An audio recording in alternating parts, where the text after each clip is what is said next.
রহমান রাহিম বক্তবলী union ১ নং word আয়োজিত শহীদ president Ziaur রহমানের ৪৪তম শাহাদাত বার্ষিকীর আজকের এই অনুষ্ঠানের সম্মানিত অতিথি জনাব আব্বাস উদ্দিন বাবুল, জনাব বোরহানউদ্দিন ব্যাপারী, রিপন, ১ নং ওয়ার্ডের শ্রমিক নেতা জসিম সহ আমাদের বক্তবলীর ৯ নং ওয়ার্ডের সাবেক সভাপতি মাহমুদ হোসেন মেম্বার ও এলাকার গণ্যমান্য ব্যক্তিবর্গ, আজকে এই অনুষ্ঠানের মাধ্যমে ১ নং ওয়ার্ডের যেই নির্যাতিত নেতাকর্মীদের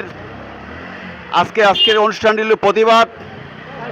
তারা যে নির্যাতিত হয়েছে আওয়ামী দুঃশাসনের বিরুদ্ধে আজকের অনুষ্ঠানের মাধ্যমে এবং আলহাজ শাহ আলম সাহেবের যেইভাবে নারায়ণগঞ্জে উনি পদার্পণ করছেন, আলহাজ শাহ আলম সাহেবের নেতৃত্বে আগামী দিন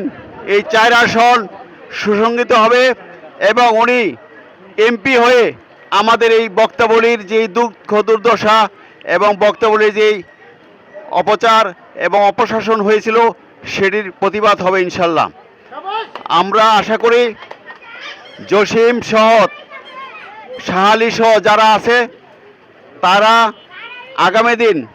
সবাই ঐক্যবদ্ধভাবে, হালিম সহ যারা আছে ঐক্যবদ্ধভাবে আমাদের পাশে থাকবে এবং সমস্ত সব প্রোগ্রামের মধ্যে তারা উপস্থিত হয়ে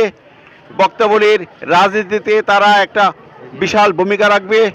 এই বলে এবং সবার সুস্বাস্থ্য কামনা করে আমার সংক্ষিপ্ত বক্তব্য শেষ করছি। শহীদ জিয়াউর রহমান অমর হোক, বেগম খালেদা জিয়া